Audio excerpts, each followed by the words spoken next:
What I'm saying, actually, you see, I mean, it's a combination As an expert in the various martial arts in China, what did you think of the fighting that you saw in the movies? Martial art has a very, very deep meaning.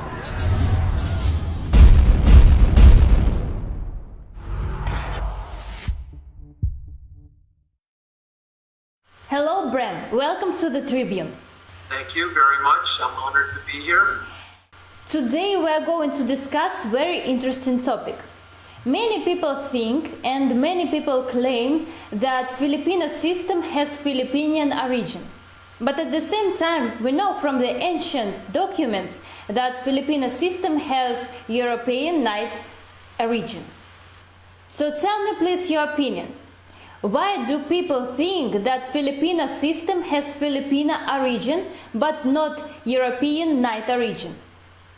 Well, some of it is part of national culture, and people from out of the country have limited knowledge. So they believe urban myth. They believe Santa Claus is real, the Easter Bunny's there, and that the Tooth Fairy comes at night when you lose your tooth. But in real, it's people who do karate. If they weren't there, they don't study history, because people don't like history. People don't like to read. So they believe whatever their instructors have told them. And most of the time, the instructors tell them things that they believe. Not that they know, but what they believe and what their instructors had told them.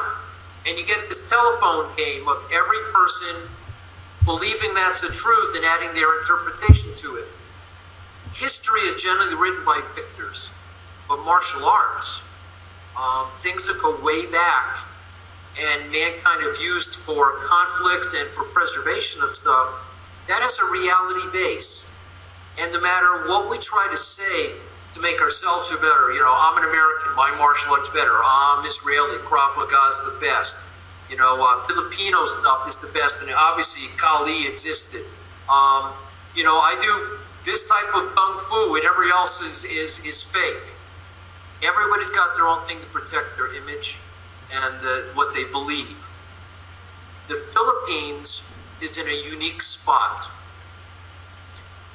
It's an archipelago that makes a curve. And all those eastern countries, when they got in trouble and they get on the water and go away to escape, if the Philippines wasn't there, they'd be stuck in the middle of the Pacific Ocean and we'd have no history.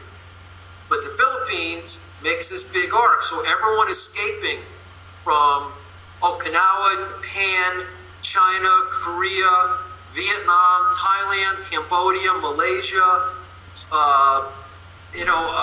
Indonesia, as they all go across the Sea of China, what they run into is 7,000 islands of the Philippines. The only cultures that might say they have some kind of origin would be like ancient Egypt. And in ancient Egypt, they had, it's carved in stone. They didn't invent it, but they've got it. They can prove they did it. These guys, all different cultures merged when they got to the Philippines. Every island is different in the Philippines. There's 7,000 of them, so these cultures have all blended together. I study, obviously, not only Filipino martial arts, but arms and armor. I grew up studying European armor. I love ancient armors and ancient civilizations. So for me, history is more important than national recognition. Where something came from and as proof that its origin doesn't affect me as much as finding out where did the armor come from, how did the styles come from, how did they use it. So all these people went and influenced the Filipinos. If you go back and find some of the old pictures of Filipinos, they look like every other Southeast Asian group. They're basically naked, they got feathers, they got shells, they got wooden spears, they got wooden shields. It's almost like Mexico and Central America. They have wooden swords with shells and teeth cut in them. And metal didn't come to them until actually the Chinese brought it in. Do they have influence from Indonesia and Malaysia? Yes, as some of the Islamic groups came up into there, bringing some of the stuff, but that's later. The earliest influences they have are from the Far East. And because of the curve of the Earth, in nothing's in a straight line. If you go from southern China, you end up in the central Visayas. The central Visayas is where most of what we know the Filipino martial arts come from. And in central Visayas, and you follow the trade routes, I go to the Philippine National Museum a lot. I look at trade routes and see where things might have come from. You find out that southern Chinese arts came down into there. When you get there, a lot of the people there, they have a Chinese feel to them. The whole idea of the Eastern art getting to the Philippines, that Hindu arts came to the Philippines, all of it's real for migration, from people running back and forth.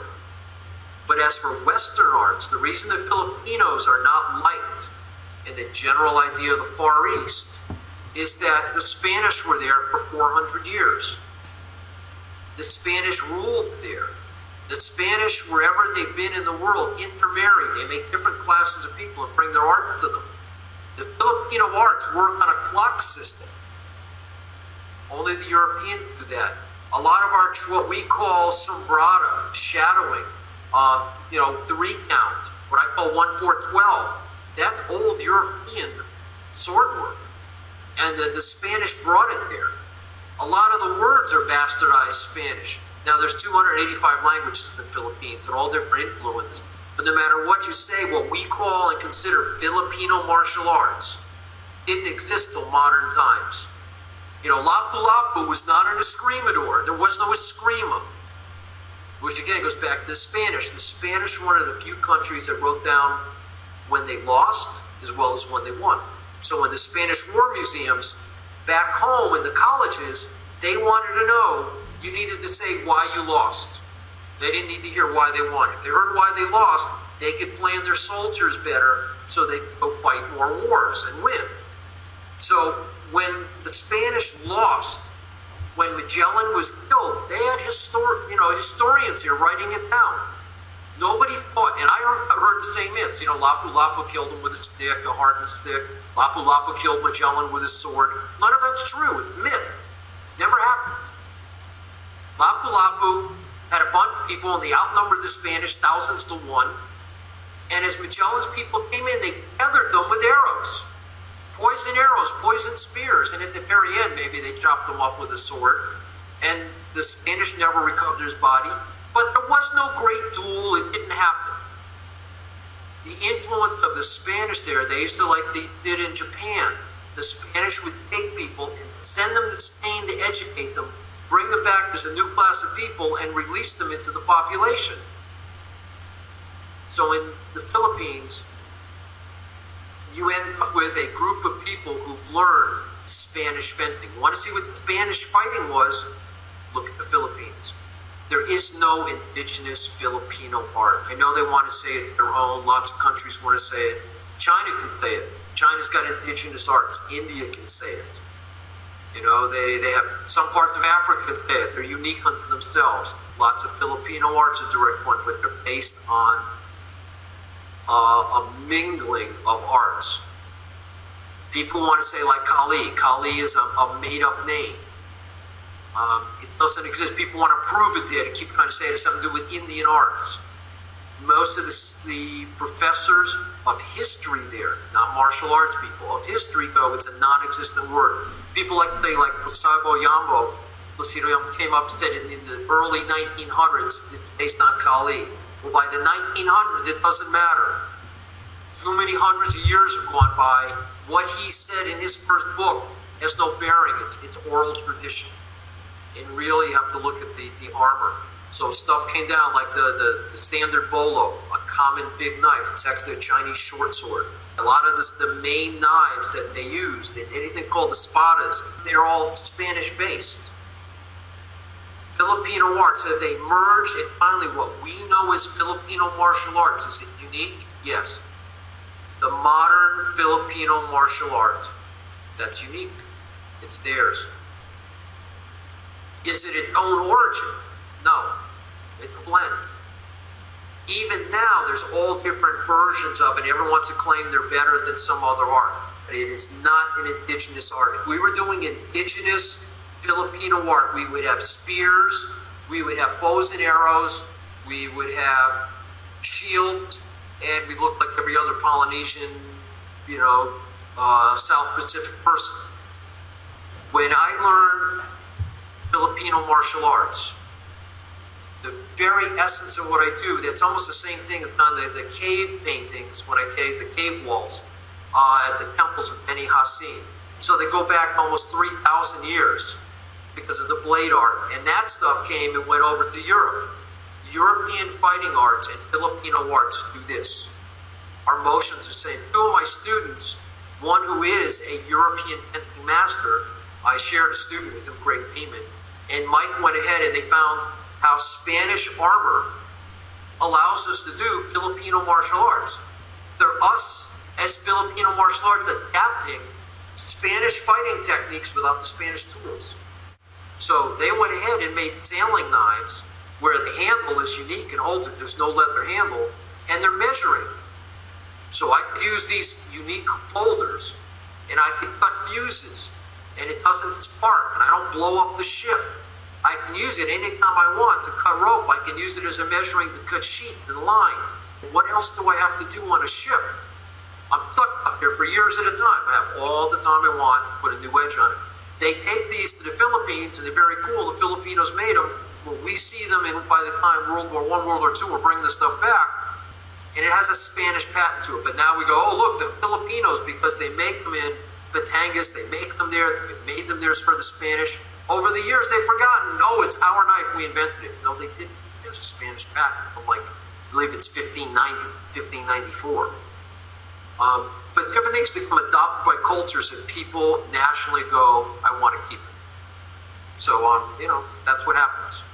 When these kind of things happen, the same thing happens with martial arts.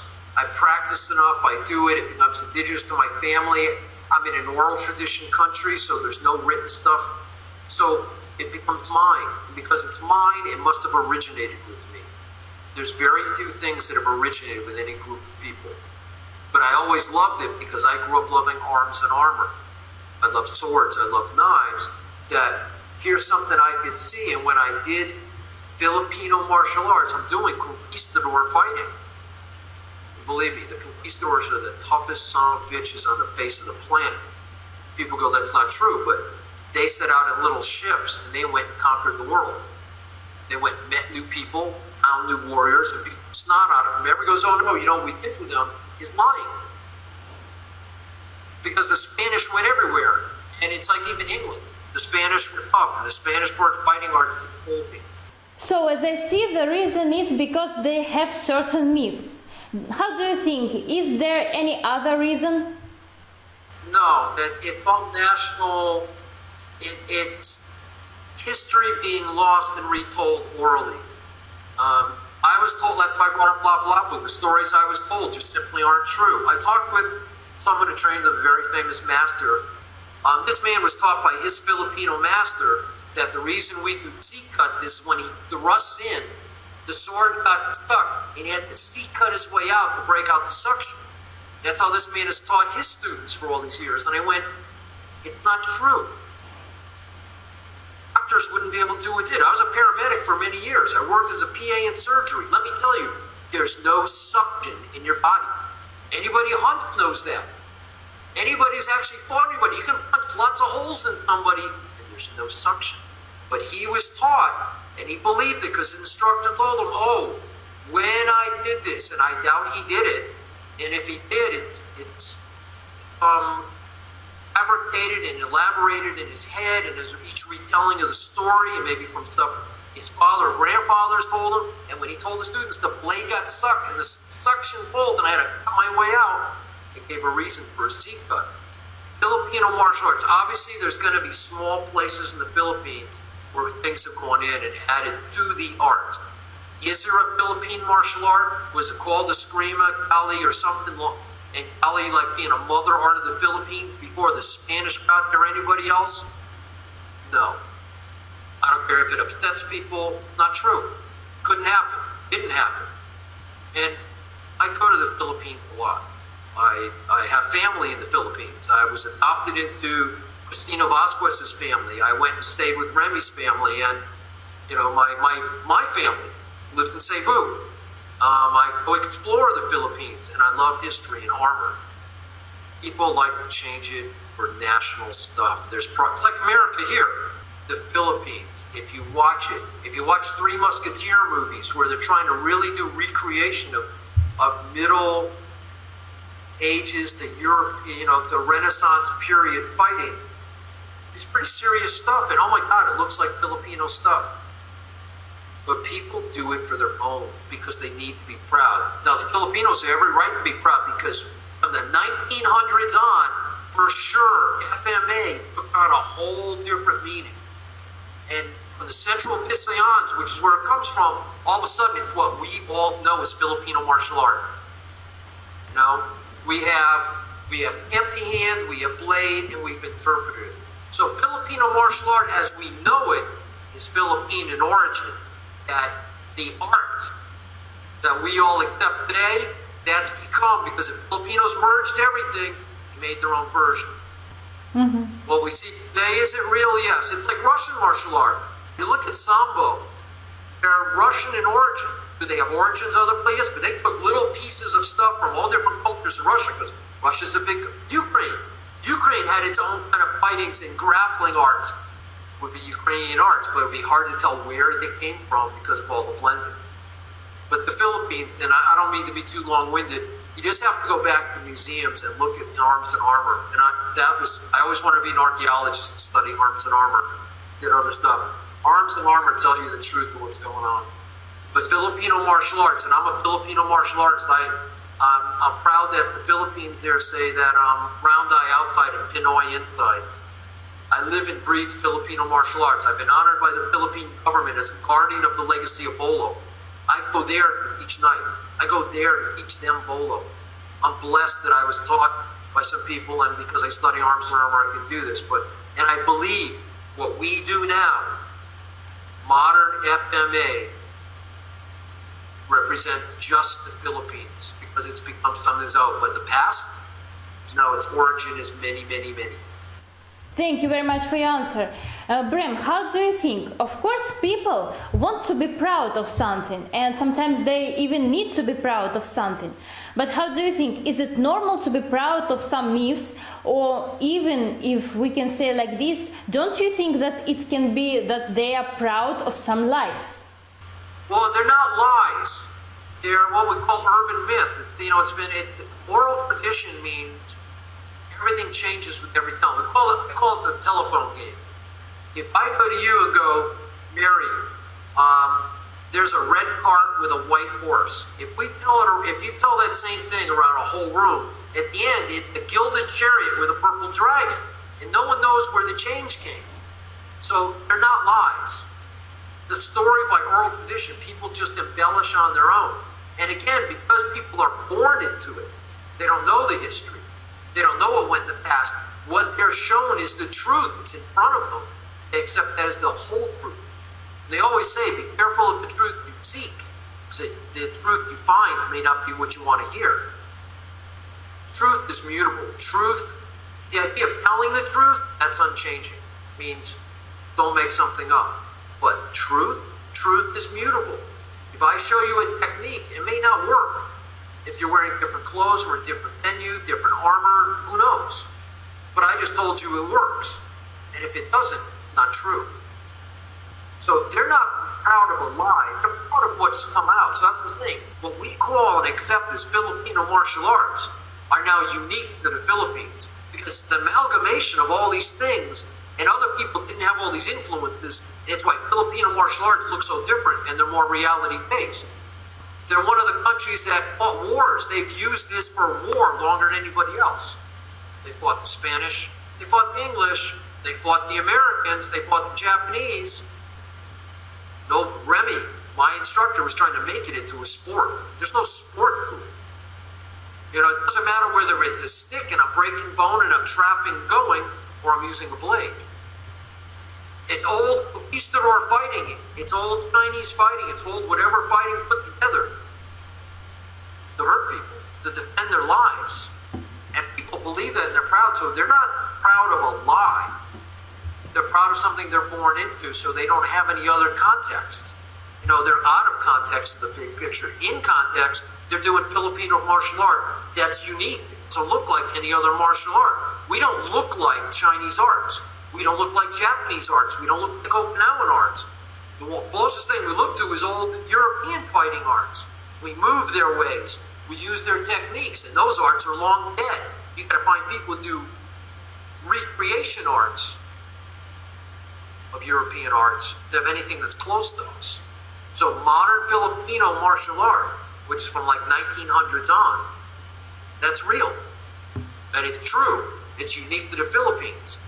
Part of it out of context is when you said origins. The origins are not pure Filipino because it wouldn't look like what we do.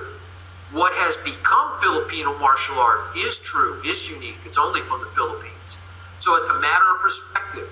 What part of the martial art are we talking about? It's ancient origins that's shrouded in myth and a lot of, rigmarole to cover up what was there because things slowly got put together. If you want to know the truth about what we call Filipino martial art now, it's unique to the Philippines. It's Philippine in origin because that's where it's been developed and worked. And they're proud of that, and they're proud of what we do. I'm proud of teaching Filipino martial art. I'm a Filipino martial artist. It's influenced everything I do, from all the knives I design, from the techniques I teach the military and police. I believe in it. But modern Filipino art, what we call the Filipino martial arts, and I don't care if you call it Eskrima, Arnis, Kali, I don't care what name they call it, that's unique. It's unique now and it has its own characteristics, and that's why people are proud of the Filipino martial arts.